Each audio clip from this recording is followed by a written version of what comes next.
So for our next sewing task, we're entering the wonderful world of closures. Closures are anything that is used to keep a costume held together. For example, zippers, buttons, snaps, there's all kinds of options that you can use. In this class, we're specifically covering hooks and eyes, hooks and bars, snaps, and buttons, as those are very common within the world of theater. In this video, I'm going to show you each of the types of hooks or of closures, and then in the next couple of videos, I will show you how to attach each of them to your samplers. To start out, I'll begin with the one that you're likely most familiar with, buttons.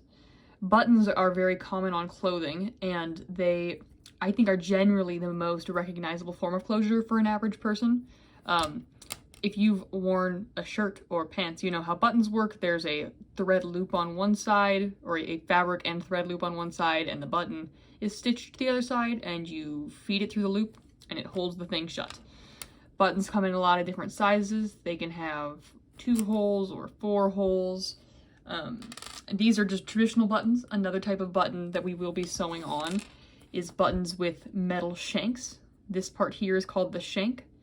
On these plastic buttons, you have to make a thread shank, which I will show you how to do, but on this one it's already built in for you, nice and handy, so you can just stitch it on, as I'll demonstrate soon, but it is the easier form of putting on a button.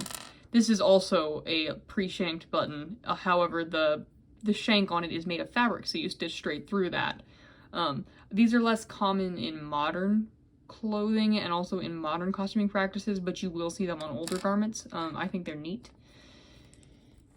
Next up, after buttons, we've also got snaps. Now, snaps are extremely common in theater because of their many quick change uses, because you put one side on each part of your fabric and then you can just pop them apart like that. They come in a wide range of sizes and are made in colors black and silver. In a costume shop, if someone is telling you a number snap size, the larger the number, the larger the snap. So for example, if someone says, I want a size 10 snap, it's this one. If they want a size 4 snap, it's this one. There's a few sizes in between. There's size snaps, there's 7s, there's 3s. Things get larger and smaller. Generally, this is where it stops. These are also called whopper poppers. That's the colloquial term as a wardrobe person because of the popping sound they make when they come apart. So if anybody says, I'd like a whopper popper or put a whopper popper on that, it's this. This is what you're looking for.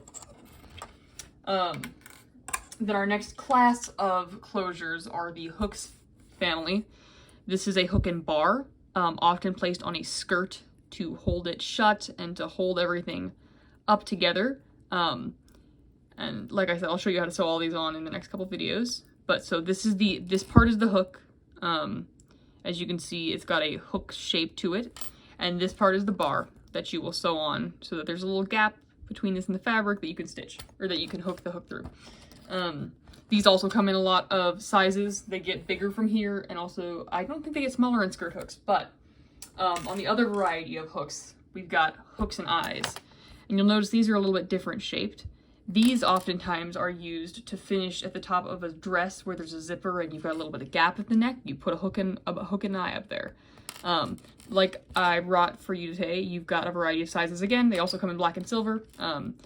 They get smaller than this. I've not seen any bigger than this besides ones that are made out of thread, and those are, at that point, they're decorative. They're less utilitarian than these. So these are hooks and eyes. You've got those, you got hooks and bars, and then you've got buttons of a variety of shapes, sizes, and types. And those are the types of closures you will need to know and learn how to sew in this class.